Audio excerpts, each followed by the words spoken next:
بسم اللہ الرحمن الرحیم ان الحمد للہ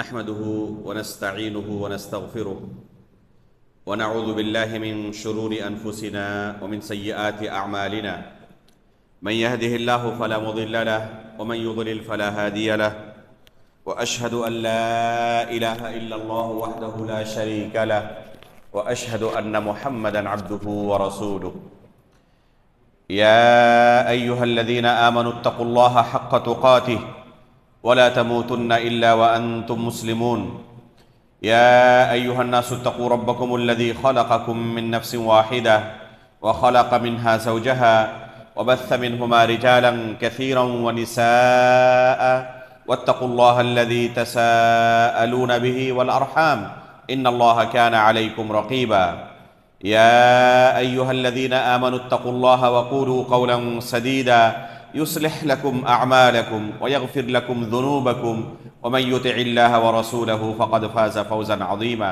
اما بعد فان اصدق الحديث كتاب الله واحسن الهدي هدي محمد صلى الله عليه وسلم وشر الامور محدثاتها وكل محدثة بدعة وكل بدعة ضلالة وكل ضلالة في النار۔ محترم و مکرم حاضرین مجلس،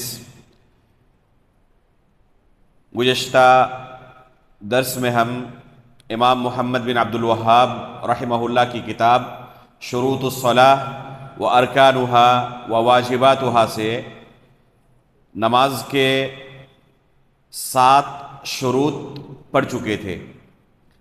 7ویں شرط آپ کے سامنے بیان کی گئی تھی، وقت کا داخل ہونا۔ آج کے درس سے انشاءاللہ آگے کا حصہ ہم پڑھنا شروع کریں گے۔ چنانچہ مصنف نے امام محمد بن عبد الوہاب رحمہ اللہ نے 8ویں شرط نماز کی یہ ذکر کی ہے کہ نمازی قبلہ رخ ہو کر نماز پڑھے، استقبال القبلہ، یہ نماز کی 8ویں شرط ہے۔ اگر قبلے کی طرف منہ کر کے نماز نہ پڑھے، کسی دوسری طرف اس کا چہرہ ہو تو اس کی نماز باطل ہو جائے گی، اس کی نماز قبول نہیں ہوگی۔ نماز کی صحت کے لیے شرط ہے کہ نمازی کا چہرہ قبلے کی طرف ہو۔ اس کے بارے میں کتاب و سنت کے اندر بہت سارے دلائل ہیں اور تمام علماء کا اس شرط پر اجماع ہے، کسی بھی عالم کا اس میں کوئی اختلاف نہیں۔ تمام کے تمام علماء اس بارے میں متفق ہیں کہ اگر کوئی شخص بغیر قبلے کی طرف چہرہ کیے ہوئے نماز ادا کر لے تو اس کی نماز باطل ہو جاتی ہے، اس کی نماز درست نہیں ہے۔ قرآن کریم میں اللہ رب العالمین نے استقبال قبلہ کا حکم دیتے ہوئے فرمایا، قد نرى تقلب وجهك في السماء فلنولينك قبلة ترضاها فول وجهك شطر المسجد الحرام۔ اس آیت میں اللہ رب العالمین نے رسول اللہ صلی اللہ علیہ وسلم کو حکم دیا ہے کہ آپ مسجد حرام کی طرف اپنا چہرہ کر لیں، نماز پڑھتے ہوئے اپنا چہرہ کس طرف رکھیں؟ مسجد حرام کی طرف۔ تو اس آیت میں اللہ رب العالمین نے قبلہ رخ ہونے کا حکم دیا ہے، لہذا یہ آیت دلیل ہے کہ نماز پڑھنے کے لیے قبلہ رخ ہونا شرط ہے، اس کے بغیر نماز درست نہیں ہوگی۔ اللہ کے رسول صلی اللہ علیہ وسلم ہجرت سے پہلے مکہ مکرمہ میں جب خانہ کعبہ میں نماز پڑھتے تھے تو آپ کی خواہش تھی کاش کہ ہمارا قبلہ خانہ کعبہ ہی ہو۔ اس وقت مسلمانوں کا قبلہ پرانا قبلہ چلا آ رہا تھا، بیت المقدس کی طرف منہ کر کے نماز پڑھتے تھے۔ بیت المقدس مسلمانوں کا قبلہ تھا، قدیم زمانے سے یہی قبلہ چلا آ رہا تھا۔ اللہ کے رسول صلی اللہ علیہ وسلم کی دلی خواہش تھی کہ کاش کہ ہمارا قبلہ کس طرف ہو؟ خانہ کعبہ کی طرف ہو، بیت المقدس کی طرف نہ ہو۔ اس وقت جب قبلہ بیت المقدس ہی تھا، اللہ کے رسول خانہ کعبہ میں نماز پڑھتے تو اس طرف کھڑے ہوتے جہاں آپ کے سامنے خانہ کعبہ بھی ہو اور بیت المقدس کی طرف بھی چہرہ ہو. تو اس سے کیا ہوگا؟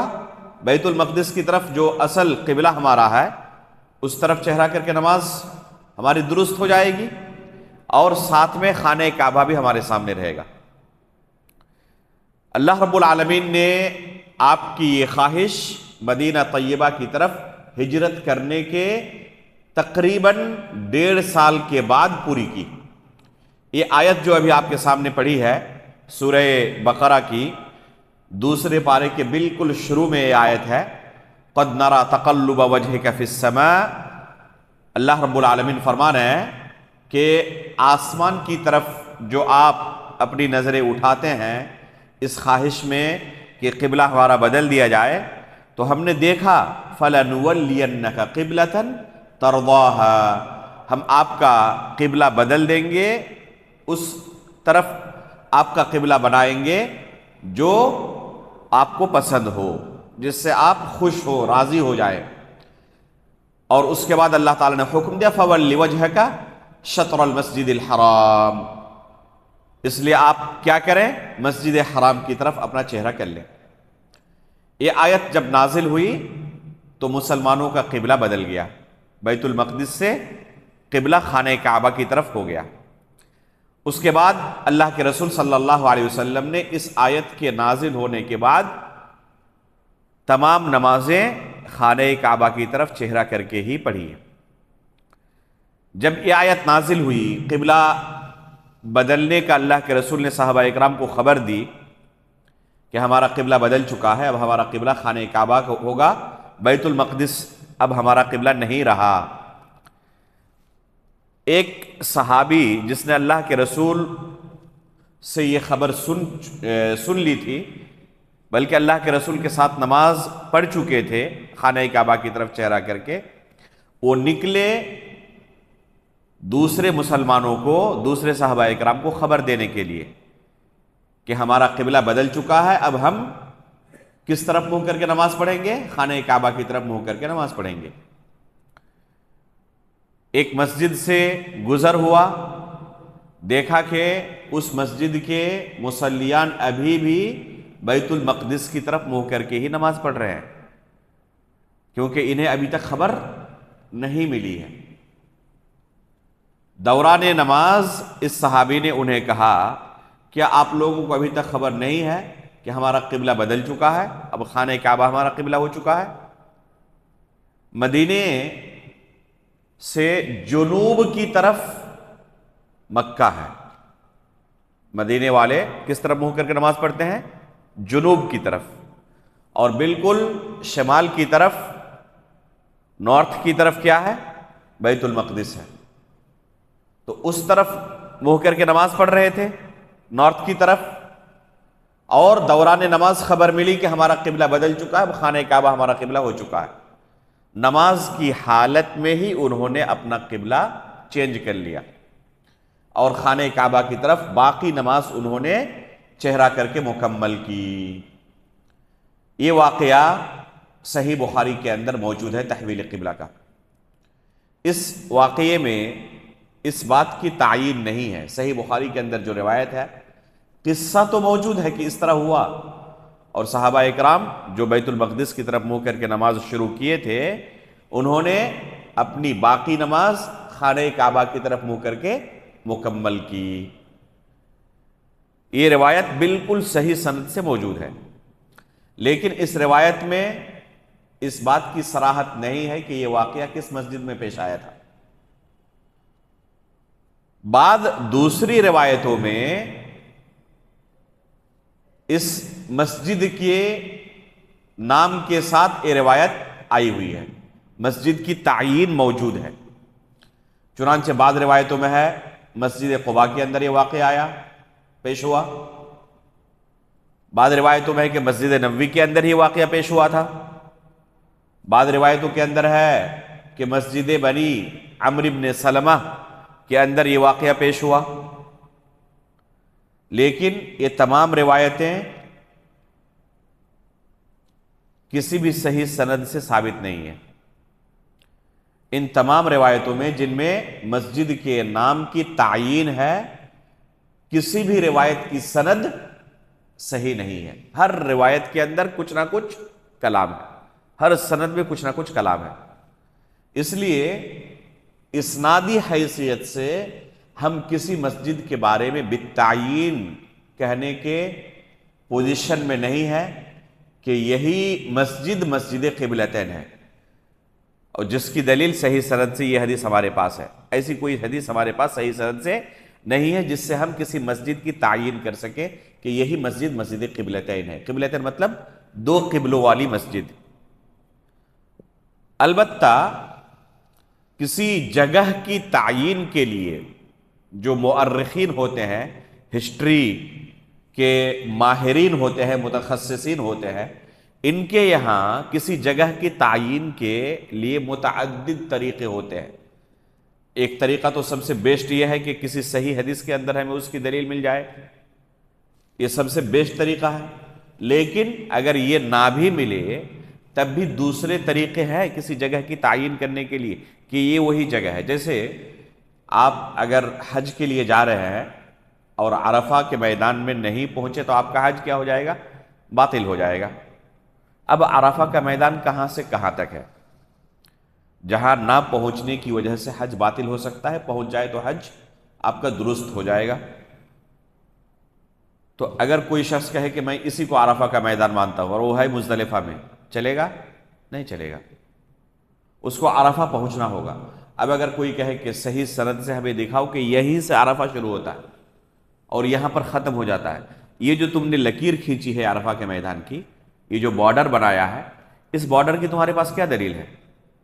تو کسی صحیح سند سے آپ ثابت نہیں کر سکتے کہ اس بارڈر کی ہمارے پاس یہ دلیل ہے، اس سے 2 فٹ آگے بھی نہیں 2 فٹ پیچھے بھی نہیں، یہی وہ بارڈر ہے۔ تو کیسے تعین کریں گے آپ؟ تو مؤرخین کے پاس اس کے بہت سارے طریقے ہوتے ہیں، جن میں سے ایک طریقہ یہ ہے کہ اس جگہ کے جو اصل باشندے ہیں، ایک لمبی مدت سے وہاں پر رہ رہے ہیں، تو ان کی تعیین بہت بڑی دلیل ہے کہ یہ وہی جگہ ہے۔ اس لیے جو عرفہ کے آس پاس کے رہنے والے ہیں ان سے آپ پوچھیں گے تو وہی بالاتفاق کہیں گے یہی عرفہ ہے۔ اس کے اور بھی متعدد طریقے ہیں ثابت کرنے کے۔ تو اب مسجد قبلتین کی تعین کیسے ہوگی کہ کون سی مسجد ہے؟ تو اہل مدینہ سے آپ جا کر پوچھیں، اس زمانے سے لے کر آج تک ہر کوئی کس مسجد کو کہے گا مسجد قبلتین؟ مسجد بنی عمرو بن سلمہ کو، مسجد بنی عمرو بن سلمہ کو ہر کوئی کہے گا یہی مسجد قبلتین ہے۔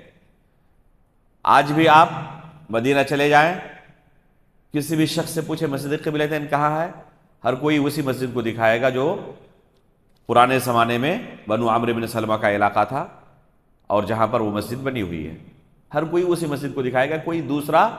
کوئی کسی دوسری مسجد کے بارے میں کوئی ایک بندہ بھی کہنے والا نہیں ملے گا۔ تو اس طریقے سے جگہ کی تعیین ہو سکتی ہے، اس لیے اس مسجد کو مسجد قبلتین کہنے میں کوئی حرج نہیں ہے۔ البتہ چاہے اس مسجد میں واقعہ پیش آیا ہو یا کسی دوسری مسجد میں، اصل واقعہ ثابت ہے، اور جو شرعی احکام و مسائل اس واقعے سے مستنبط ہوتے ہیں وہ اپنی جگہ بالکل درست ہے، چاہے اس مسجد میں پیش آئے چاہے دوسری مسجد میں پیش آئے، حکم وہی ہے، مسئلہ وہی ہے۔ تو اس واقعے سے بہت سارے احکام و مسائل کا ہمیں علم ہوتا ہے۔ قبلے کے تعلق سے چند اہم احکام و مسائل ہیں جن کا جاننا ہر مسلمان کے لیے ضروری ہے۔ پہلا تو یہ کہ بغیر قبلے کی طرف چہرہ کیے ہوئے نماز درست نہیں ہے، قبلہ کی طرف چہرہ کرنا شرط ہے، شروع سے لے کر آخر تک آپ کا چہرہ قبلے کی طرف ہی ہو۔ اگر کوئی شخص دوران نماز اپنا چہرہ قبلے سے ہٹا لے اس کی نماز باطل ہو جائے گی۔ جیسے آپ نے نماز شروع کی اور تھوڑی دیر بعد پیچھے کچھ ہلچل محسوس کیا، آپ نے جھگڑا محسوس کیا یا لوگ چلانے لگے کسی وجہ سے، تو آپ نے پیچھے مڑ کر دیکھ لیا کہ کیا ہو رہا ہے پیچھے طرف، تو نماز آپ کی کیا ہو جائے گی؟ باطل ہو جائے گی۔ یہ جو قبلے سے آپ ہٹ گئے دوران نماز، قبلے کی طرف چہرہ کر کے نماز شروع کیا، سائیڈ میں یا پیچھے کی طرف کوئی چیز دیکھنے کے لیے اپنے پیچھے مڑ کر دیکھ لیا، اور دیکھنے کے بعد فوراً پھر چہرہ قبلے کی طرف کر لیا، تو کیا نماز چلے گی، درست ہوگی؟ یہ نماز باطل ہو گئی ہے۔ اب نئے سرے سے آپ کو نماز پڑھنی پڑے گی، کیونکہ شروع سے لے کر آخر تک آپ کا چہرہ قبلے کی طرف نہیں رہا۔ البتہ اگر نفلی نماز ہے اور سواری پر کوئی شخص نماز پڑھ رہا ہے تو ایسی صورت میں صرف قبلے کی طرف چہرہ کر کے نماز شروع کر دے، اور باقی نماز چاہے سواری کسی دوسری طرف مڑ جائے کوئی حرج نہیں ہے۔ ایسی سواری جو آپ کے کنٹرول میں ہے، جیسے کہ اونٹ ہے، گھوڑا ہے، تو اس سواری پر آپ نماز شروع کرنے کے بعد سواری چل رہی ہے اور آپ کا چہرہ قبلے سے ہٹ گیا، شروع کیا تھا آپ نے چہرہ قبلے کی طرف کر کے، لیکن بعد میں سواری کے ادھر ادھر چلے جانے کی وجہ سے آپ کا چہرہ شروع سے آخر تک نماز کی حالت میں قبلے کی طرف نہیں رہا، تب بھی آپ کی نماز درست ہے، کوئی حرج نہیں ہے، جائز ہے۔ لیکن فرض نماز میں ایسا جائز نہیں ہے۔ البتہ جو آج کے دور کی سواریاں ہیں، ٹرین ہے، بس ہے، پلین ہے، یہ انسان کے کنٹرول میں ہے، آپ جس طرف چاہے یا جب چاہے اتر جائے، جب چاہے سوار ہو جائے، ظاہر سی بات ہے کہ آپ کے کنٹرول میں نہیں ہے، اور نماز کا وقت داخل ہو جائے اور آپ کو لگے کہ نماز کا وقت نکل جائے گا اگر میں نماز نہ پڑھا ٹرین میں یا بس میں، تو ہاں، اگر آپ کو لگے کہ میں وقت کے اندر ایسی جگہ پہنچ جاؤں گا، ٹرین سے اتر جاؤں گا، بس سے اتر جاؤں گا، پلین سے اتر جاؤں گا، اور قبلے کی طرف چہرہ کر کے میں شروع سے آخر تک اپنی نماز پڑھ سکتا ہوں، تب سواری پر نماز نہ پڑھیں اگر ادھر ادھر اس کے ہونے کا ڈر ہو۔ لیکن آپ کو پتا ہے کہ نہیں، وہ بالکل قبلے کی طرف ہی چہرہ رہے گا تو کوئی حرج نہیں، پڑھ سکتے ہیں۔ ورنہ بہتر کیا ہے کہ آپ اترنے کے بعد مکمل نماز قبلے کی طرف چہرہ کر کے پڑھیں۔ ٹرین میں آپ کیسے نماز پڑھیں گے؟ تو آپ قبلے کی طرف شروع کریں نماز، اور بعد میں ٹرین ادھر ادھر اگر ہو جائے، یا بس میں ہے یا پلین میں ہے، ادھر ادھر ہو جائے اور مکمل نماز آپ نے قبلے کی طرف چہرہ کر کے نہیں پڑھا ہے، تب بھی آپ کی نماز درست ہے، کوئی حرج نہیں ہے۔ اگر کوئی شخص آبادی میں ہے، جہاں بہت سارے لوگ آباد ہیں، بستے ہیں، ان کے گھر ہیں، رہائش ہے، دکانیں ہیں، تو ایسی جگہوں پر اگر کوئی شخص نیا پہنچے، آپ گئے کسی گاؤں میں، کسی علاقے میں، آپ وہاں نئے ہیں، آپ کو پتہ نہیں ہے کہ قبلہ کس طرف ہے، نماز کا وقت ہو گیا یا آپ کی نماز باقی ہے، ابھی ظہر کی نماز ہو چکی ہے اور ظہر کے بعد آپ پہنچے تقریباً عصر سے پہلے یا عصر کے وقت، ظہر کی نماز آپ کو پڑھنی ہے، اب کیسے پڑھیں گے؟ آپ قبلے سے واقف نہیں ہیں، تو کیا کسی بھی طرف چہرہ کر کے نماز پڑھ لے تو نماز ہو جائے گی؟ نہیں، قبلے کے بارے میں اسے پتہ کرنا پڑے گا، اور اس کے بعد ہی وہ نماز پڑھ سکتا ہے۔ کیسے پتہ کرے گا؟ وہاں کے لوگوں کو پوچھ کر، وہاں کے جو باشندے ہیں ان لوگوں کو پوچھ کر کہ قبلہ کس طرف ہے، پھر وہ نماز پڑھے گا۔ اگر اس نے پوچھا نہیں اور اجتہاد کیا بس کہ اسی طرف ہو سکتا ہے، نماز پڑھ لیا، بعد میں پتہ چلا کہ چہرہ میرا دوسری طرف تھا، دوسری طرف چہرہ کر کے نماز میں نے پڑھ لی ہے، پوچھ سکتا تھا لوگوں سے، لیکن پوچھنے کی زحمت نہیں اٹھائی، اتنی تکلیف نہیں اٹھائی، اور اجتہاد کر کے کہ اسی طرف قبلہ ہو سکتا ہے، نماز پڑھ لیا۔ پڑھنے کے بعد پتہ چلا کہ غلطی ہو گئی ہے، چہرہ میرا قبلے کی طرف نہیں تھا، تو اسے اپنی نماز دہرانی پڑے گی، اس کی نماز باطل ہے۔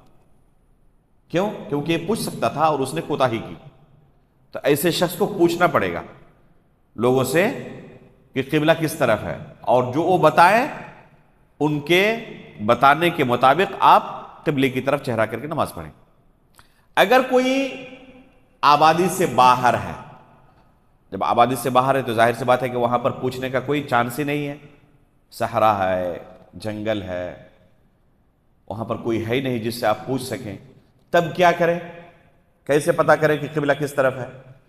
تو ایسی صورت میں بندہ اجتہاد کرے گا، اور اجتہاد کر کے قبلے کی تعین کرے گا اور نماز پڑھے گا قبلے کی طرف اجتہاد کرنے کے بعد۔ کیسے اجتہاد کرے گا؟ مثال کے طور پر دن ہے تو سورج دیکھ کر اجتہاد کر سکتا ہے، اس سے پتہ لگ جائے گا کہ ابھی قبلہ کس طرف ہو سکتا ہے، لیکن کنفرم سورج سے پتہ لگنا مشکل ہی ہے۔ چاند سے، بعض لوگ ستاروں سے پتہ لگا لیتے ہیں، ماہر ہوتے ہیں اور ستاروں سے پتہ لگا لیتے کہ ہاں فلاں ستارہ اس طرف ہے تو قبلہ اس طرف ہوگا۔ تو اگر اس طریقے سے کوئی اجتہاد کر سکتا ہے، اجتہاد کرے گا۔ آج کے دور میں انٹرنیٹ کی مدد سے بھی آپ نیویگیشن سے، کمپاس سے آپ ہی کر سکتے ہیں قبلہ کس طرف ہے۔ تو یہ سب اجتہاد کے آلات ہیں، اس طریقے سے اجتہاد کر کے وہ قبلے کی تعین کرے گا اور قبلے کی طرف چہرہ کر کے نماز پڑھے گا۔ اگر 2 لوگ ہیں، 3 لوگ ہیں، 4 لوگ ہیں اور اختلاف ہو گیا، کیا کریں گے؟ کچھ کہہ رہے ہیں اس طرف ہے، کچھ کہہ رہے ہیں اس طرف ہے، 2 لوگ ہیں، اختلاف ہو گیا، تو ایسی صورت میں کوئی ایک دوسرے کی اتباع نہیں کرے گا، اپنے اپنے اجتہاد کے مطابق عمل کرے گا۔ اگر آپ کا اجتہاد کہہ رہا ہے کہ قبلہ اس طرف ہے اور ان کا کہہ رہا ہے کہ اس طرف ہے، اور آپ نے ان کو امام بنا لیا اور ان کے ساتھ اسی طرف چہرہ کر کے نماز پڑھ لی، تو آپ کی نماز درست نہیں ہوگی، کیونکہ آپ نے اپنے اجتہاد کے خلاف عمل کیا۔ چونکہ یہاں پر کنفرم نہیں ہے، اجتہاد ہی ہے، جو غلط بھی ہو سکتا ہے، تو ایسی صورت میں دوسرے کے اجتہاد پر عمل نہیں کر سکتے، اپنے اجتہاد کے مطابق عمل کریں گے آپ۔ عموماً ایسا کم ہی ہوتا ہے، خصوصاً آج کے زمانے میں جو یہ نعمت موجود ہے انٹرنیٹ کی ہمارے پاس، اس سے تعین تقریباً ہو جاتی ہے۔ اگر کوئی مسجد تعمیر کر رہا ہو تو ایسی صورت میں حد درجہ کوشش کرے کہ مسجد کا قبلہ ایک دم بالکل ٹھیک رہے۔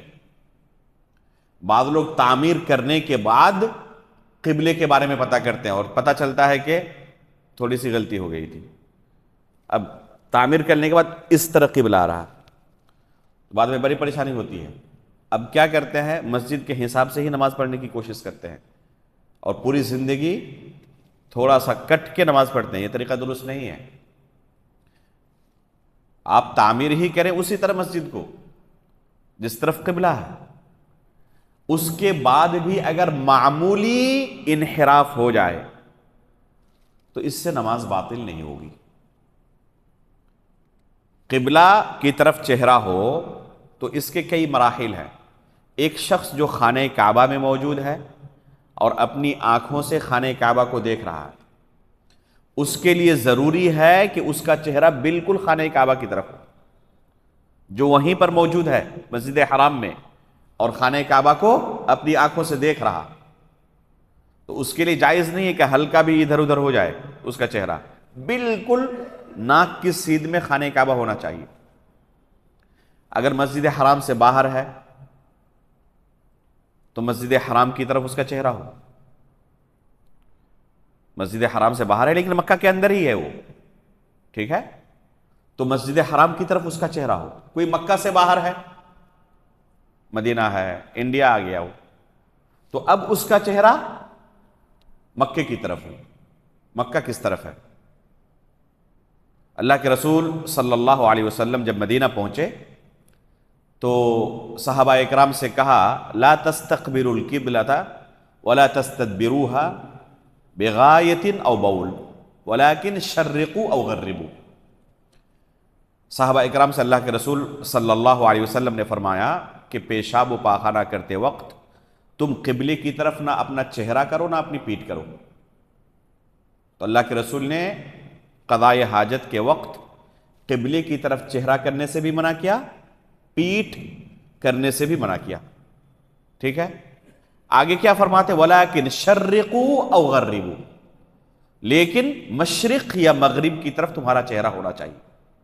ابھی ہم نے کہا کہ جنوب کی طرف مدینے والوں کا قبلہ ہے، جنوب کی طرف قبلہ ہے۔ اب اس حدیث کو کوئی انڈیا میں اپلائی کرے اور کہے کہ مشرق یا مغرب کی طرف قضاء حاجت کے وقت ہمارا چہرہ یا پیٹھ ہونی چاہیے، درست ہوگا؟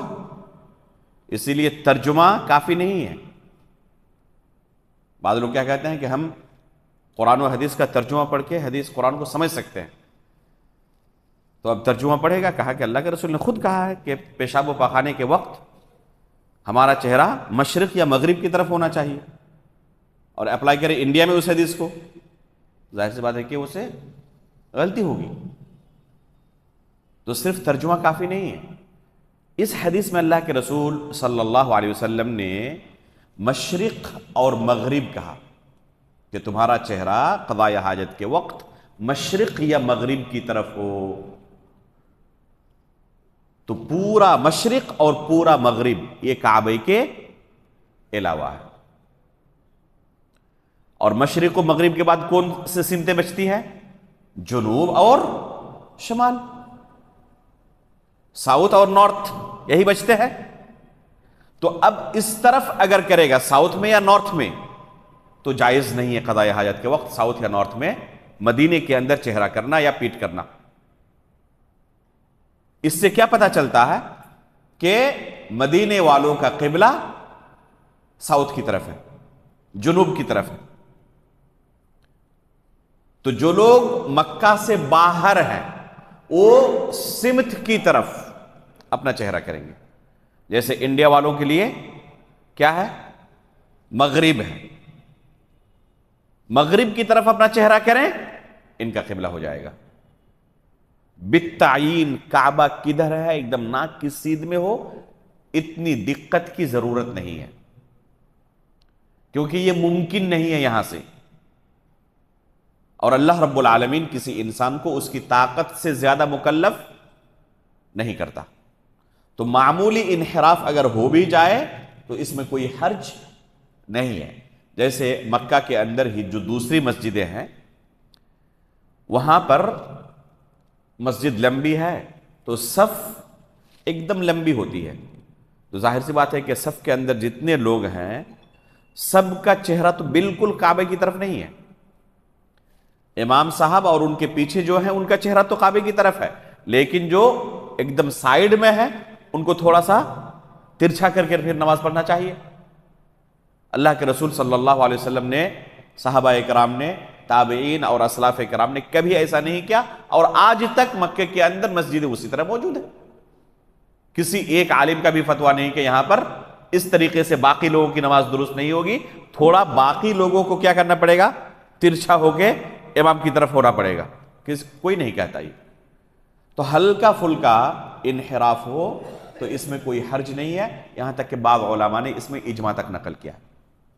ایک حدیث ہے اللہ کے رسول صلی اللہ علیہ وسلم کی، ما بین المشرق والمغرب قبلہ، یہ بھی مدینے کے اندر اللہ کے رسول نے کہا، مشرق اور مغرب کے درمیان ہمارا قبلہ ہے۔ تو اب جنوب کی طرف قبلہ ہوگا ان کا، تو کس طرف چہرہ ہو؟ مشرق اور مغرب کے درمیان ہو تو آپ کا قبلہ درست ہو گیا، ایک دم بالکل اسی طرف ہو، تھوڑا سا ادھر ہو گیا تو نہیں ہوگا، نہیں، تھوڑا سا ادھر ہونے کے باوجود بھی تو مشرق اور مغرب کے درمیان ہی ہے نا، وہ تھوڑا سا اگر ادھر ہو جاتا ہے ادھر ہو جاتا ہے تب بھی مشرق و مغرب کے درمیان ہی ہے نا۔ جیسے یہاں پر انڈیا میں ہم اگر کہیں ساؤتھ اور نارتھ کے درمیان ہمارا قبلہ ہے، تو اگر کوئی شخص اس طرف تھوڑا سا ہو جائے تو اس کو کیا کہا جائے گا؟ ساؤتھ اور نارتھ کے درمیان نہیں ہے، ساؤتھ اور نارتھ کے درمیان ہی ہے، گرچہ تھوڑا سا انحراف ہوا ہے۔ تو معمولی انحراف ہو انشاءاللہ اس میں کوئی حرج نہیں ہے، نماز درست ہے۔ لیکن کیا جان بوجھ کر سکتے ہیں؟ نہیں، جان بوجھ کر نہیں۔ ہمیشہ کوشش کرنی چاہیے کہ قبلہ بالکل ہمارا درست ہو، ذرہ برابر انحراف نہ ہو، اس کے باوجود ہو جائے تو اس میں کوئی حرج نہیں ہے۔ سفر کے بارے میں کہہ رہا تھا، کوئی صحرا میں ہو، آبادی سے باہر ہو، ایک شخص نے اجتہاد کیا اور نماز شروع کی، دوران نماز اس کا اجتہاد بدل گیا۔ مثال کے طور پر اس نے اجتہاد کیا اس وقت بدلی تھی آسمان میں، ٹھیک ہے، اس نے اجتہاد کیا کہ اسی طرف ابھی قبلہ ہو سکتا ہے. عصر کی نماز پڑھنی تھی اس کو، تھوڑی تاخیر سے بھی پڑھ رہا تھا. اس نے سوچا کہ اسی طرف قبلہ ہوگا، اور آسمان میں بدلی چھائی ہوئی، سورج نظر نہیں آ رہا. نماز شروع کی، بعد میں پتہ چلا کہ سورج اس طرف سے طلوع ہو گیا. دوران نماز میں اس کو پتہ چل گیا کہ میرا اجتہاد غلط تھا. اب کیا کرے گا وہ؟ نماز کی حالت میں ہی جس پر یقین ہوا ہے اور پتہ چل گیا کہ اجتہاد غلط تھا، اس کو درست کر کے قبلے کی طرف، جو اس کا اجتہاد ابھی بدلا ہے اس طرف اپنا چہرہ کر لے گا اور نماز مکمل کرے گا. اس کی نماز درست ہے، اسے دہرانے کی ضرورت نہیں ہے.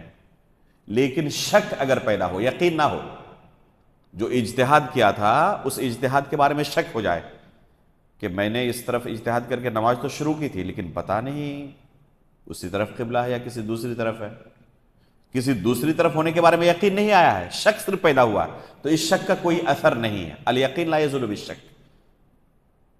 تو اس شک کی وجہ سے اسے اپنی نماز نہ دہرانے کی ضرورت ہے اور نہ دوران نماز قبلہ کو بدلنے کی اسے ضرورت ہے. اگر کوئی شخص آبادی سے باہر ہو اور بغیر کسی اجتہاد کے اس نے نماز شروع کر دی، بغیر کسی اجتہاد کے اس نے، چلو کسی بھی طرف قبلہ ہوگا نماز پڑھ لیتے ہیں، اجتہاد وغیرہ کچھ نہیں کیا، پتہ کرنے کی کوئی کوشش نہیں کی اور نماز پڑھ لیا، تو ایسی صورت میں اس کی نماز اگر بعد میں پتہ چلے کہ غیر قبلہ کی طرف ہو گیا ہے تو درست نہیں ہے، کیونکہ اس نے اجتہاد نہیں کیا تھا. اگر اجتہاد کرتا اور بعد میں پتہ چلے کہ غیر قبلہ کی طرف میں نے نماز پڑھ لی ہے، اسے دہرانے کی ضرورت نہیں تھی، کیونکہ اجتہاد کیا تھا اس نے اور اجتہاد کے مطابق نماز پڑھی ہے. لیکن بغیر اجتہاد کے اگر نماز پڑھ لی اور پتہ چلا کہ غیر قبلہ کی طرف نماز ہو گئی ہے تو اسے نماز دہرانی پڑے گی، اس کی نماز درست نہیں ہے. واضح بالکل. 3 صورتیں علماء ذکر کرتے ہیں ایسی ہے جن 3 صورتوں میں قبلہ کی طرف چہرہ کرنا ساقط ہو جاتا ہے. پہلی صورت ہے کہ ایک شخص قبلہ کے بارے میں پتہ کرنے کی اپنی طرف سے حتی الامکان کوشش کرے، لیکن کسی بھی طرف اس کا دل مائل نہ ہو، پریشان ہے، کافی کوشش کر رہا ہے، ایک بار لگ رہا ہے اس طرف قبلہ ہوگا، ایک بار لگ رہا ہے اس طرف ہوگا، ایک بار لگ رہا ہے اس طرف ہوگا. اپنے طور پر جو بھی کوشش کر سکتا تھا اب انٹرنیٹ کی مدد سے جاننے کی کوشش کر رہا ہے، نیٹ ورک کام نہیں کر رہا، تھوڑی دیر میں دکھا رہا ہے کہ اس طرف ہے، کبھی آپ دیکھیں پھر تھوڑی دیر بعد دکھا دے رہا ہے اس طرف ہے، تھوڑی دیر بعد پھر اس طرف دکھا رہا. وہی انٹرنیٹ ہے اور ہر 2 منٹ کے بعد اس کا قبلہ بدل رہا ہے. آپ کو یقین ہوگا کہ کس طرف قبلہ ہے؟ آپ اجتہاد کر رہے ہیں، کوشش تو کر رہے ہیں اپنی طرف سے، لیکن اس کوشش کا نتیجہ یقین کی صورت میں آپ کو نہیں ملا، شک ہی آپ کا رہ گیا. تو ایسی صورت میں کیا کریں گے؟ ایسی صورت میں جس طرف چاہے آپ چہرہ کر کے نماز پڑھ سکتے ہیں. ایسی صورت میں قبلے کی طرف چہرہ کرنے کی جو شرط تھی یہ شرط ساقط ہو جائے گی، کیونکہ اس سے زیادہ کا آپ مکلف نہیں ہیں. لا یکلف اللہ نفسا الا وسعہا. جو آپ کی وسعت تھی اس وسعت کے مطابق آپ نے کوشش کی، لیکن آپ کو کوئی نتیجہ نہیں مل سکا. آسمان میں بھی بدلی چھائی ہوئی ہے، یا رات کا معاملہ ہے، چاند بھی نظر نہیں آ رہا ہے، ستاروں سے آپ پہچانتے بھی نہیں کہ کیسے پتہ کریں قبلے کو. اب کیا کریں پھر؟ انٹرنیٹ کے ذریعے بھی کوشش کی، وہ بھی بار بار دھوکہ دے رہا ہے. تو ایسی صورت میں جس طرف چاہے نماز پڑھ سکتے ہیں چہرہ کر کے، کوئی حرج نہیں ہے. اب قبلے کی جو شرط تھی آپ کی سے ساقط ہو گئی.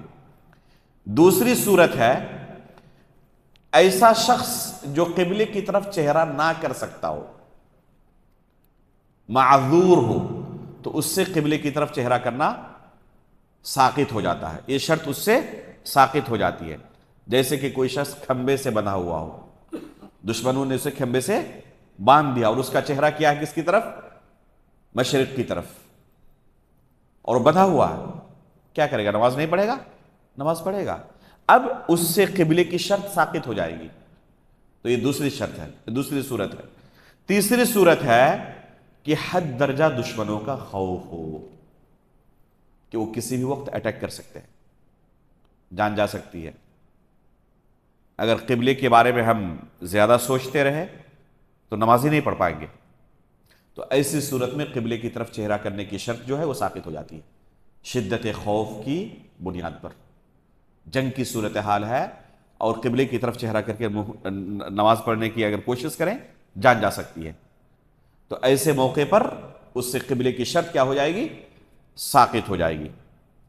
تو یہ ہے 8ویں شرط نماز کی، استقبال قبلہ، قبلے کی طرف چہرے کا ہونا۔ 9ویں اور آخری شرط ہے نیت کا ہونا۔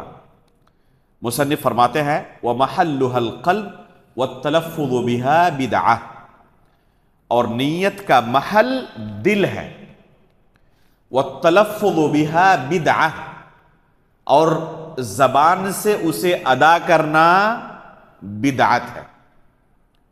اور یہی فتویٰ تمام علماء کا ہے، یہاں تک کہ علماء احناف کا بھی، قدیم علماء احناف جن پر مذہب حنفی کا دار و مدار ہے، ان کا بھی یہی فتویٰ ہے کہ تلفظ کے ساتھ نیت کرنا، جس طرح آج مسجدوں کے اندر ان کا حال ہے، کیا کہتے ہیں؟ عجیب و غریب الفاظ یاد کرنے میں ہی آپ کو کافی وقت لگ جائے۔ میں نماز پڑھ رہا ہوں، چہرہ میرا قبلہ کی طرف، فلاں امام کے پیچھے اتنی رکعت، فلاں نماز، دائیں یہ بائیں یہ، پتہ نہیں کیا کیا کہتے ہیں۔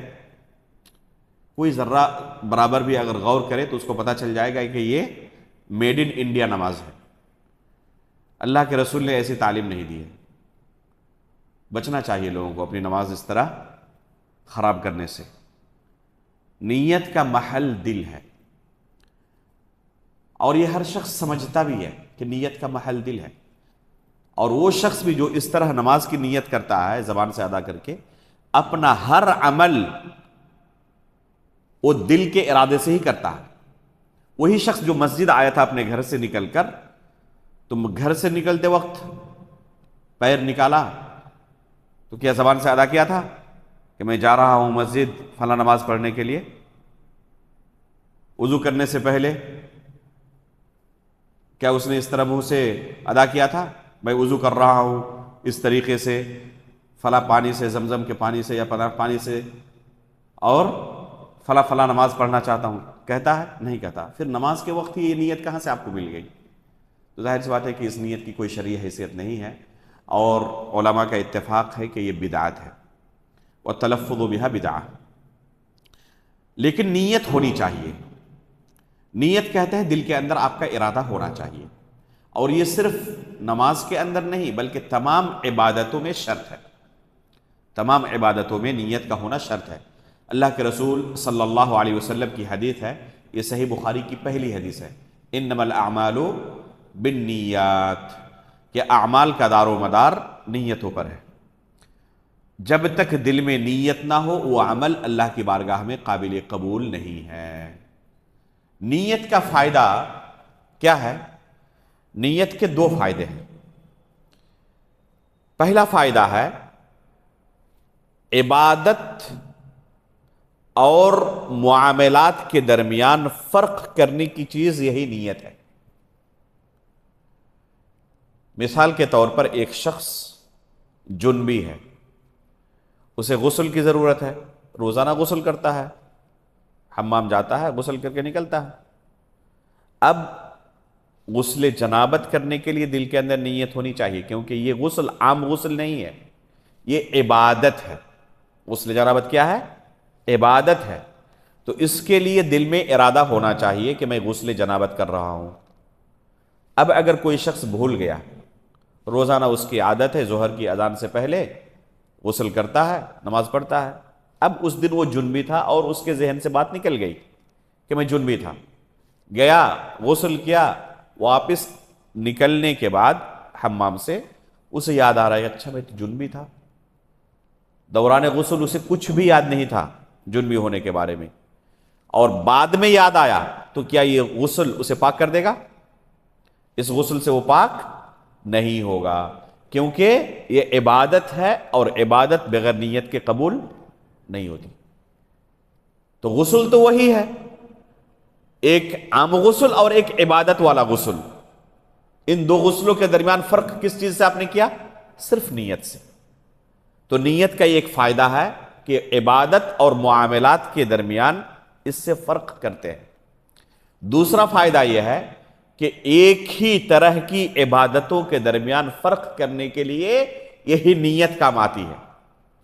ایک ہی طرح کی عبادت ہے، مثال کے طور پر 2 رکعت نماز پڑھنا چاہتے ہیں صبح کے 8 بجے، فجر سے پہلے جو 2 رکعت سنت ہے آپ سے چھوٹ گئی تھی، فوت ہو گئی تھی، اب وہ 2 رکعت جو فوت ہوئی ہے فجر سے پہلے وہ رکعت ابھی پڑھ رہے ہیں، یا اشراق کی نماز پڑھ رہے ہیں، یا صلاۃ الحاجہ پڑھ رہے ہیں، یا تحیۃ المسجد پڑھ رہے ہیں، یا تحیۃ الوضو پڑھ رہے ہیں، یا استخارے کے لیے پڑھ رہے ہیں، نماز تو وہی ہے نا، کیفیت کے اندر کوئی تبدیلی نہیں ہے، لیکن ان تمام الگ الگ نمازوں کی تعین کیسے ہوگی؟ صرف نیت سے، صرف نیت سے ہی اس کی تعین ہوگی، کوئی دوسری صورت نہیں ہے تعین تفریق کرنے کے لیے۔ تو تفریق اس نیت سے ہوئی، یہی نیت کا فائدہ ہے کہ آپ ایک فرض، اور جیسے کسی کی 2 نمازیں باقی ہیں، ظہر اور عصر، دونوں نماز ایک طرح کی ہے، 4 رکعت کی دونوں نماز ہے، یا سفر میں ہے تو دونوں 2 رکعت کی ہے، اب کیسے فرق کرے گا کہ پہلی والی نماز ظہر تھی، دوسری والی نماز عصر تھی؟ بس نیت سے ہی فرق ہوگا، جو دل کے اندر آپ کا ارادہ ہے نا وہی کافی ہے، دل کے اندر جو ارادہ ہے وہی کافی ہے کہ کون سی نماز ہے۔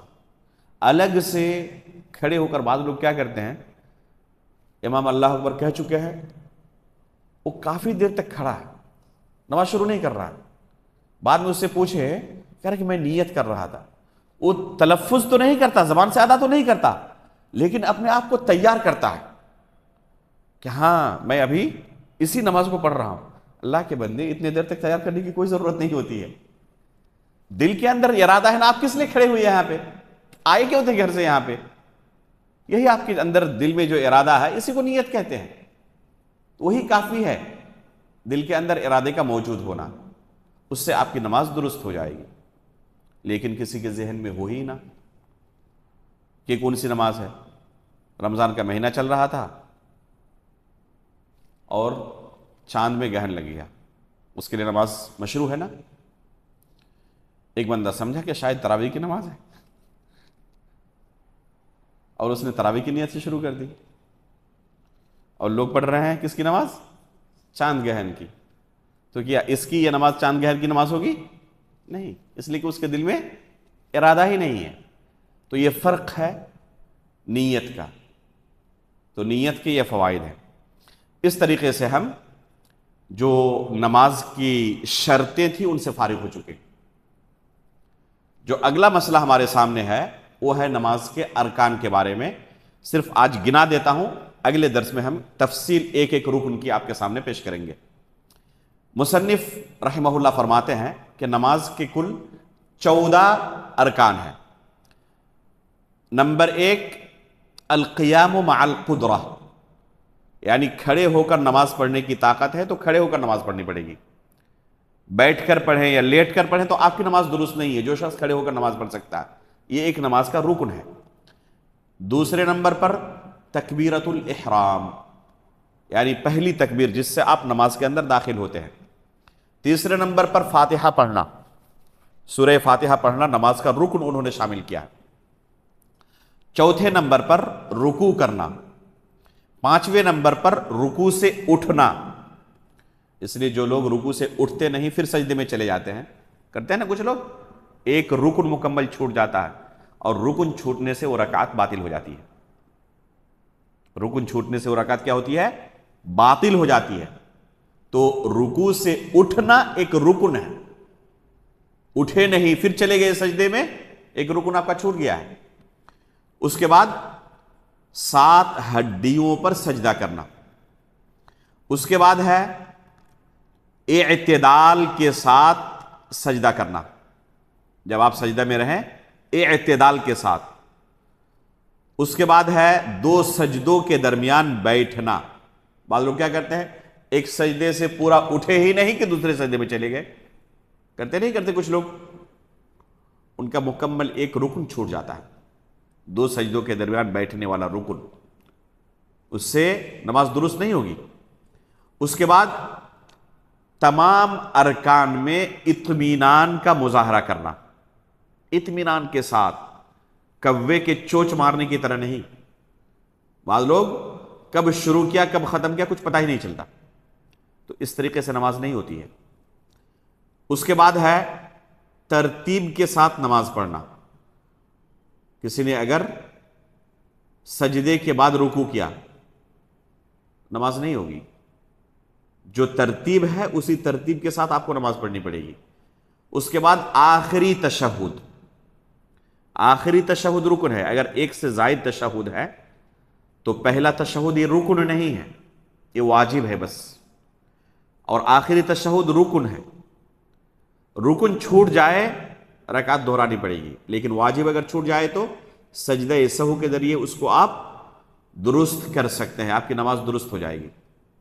تو پہلا تشہد یہ رکن نہیں ہے، اگر کسی سے فوت ہو جائے تب بھی اس کی نماز درست ہے، اس رکعت کو دہرانے کی ضرورت نہیں، بس سجدہ سہو کرے اس کی نماز ہو جائے گی۔ لیکن آخری جو تشہد ہے، سجدے سے اٹھنے کے بعد فوراً اس نے کیا کیا، تشہد کیے بغیر سلام پھیر دیا، نماز درست ہوگی نہیں، ایک رکن اس نے چھوڑ دیا۔ تشہد اخیر ایک رکن ہے۔ اس کے بعد اس تشہد کے لیے بیٹھنا، اور اس کے بعد ہے درود پڑھنا، اور اس کے بعد آخری رکن ہے دونوں طرف سلام پھیرنا۔ اس کے اندر بہت سارے ارکان ایسے ہیں جن کی تفصیل بیان کرنے کی ضرورت ہے، جن کے احکام و مسائل کو سیکھنے کی ضرورت ہے۔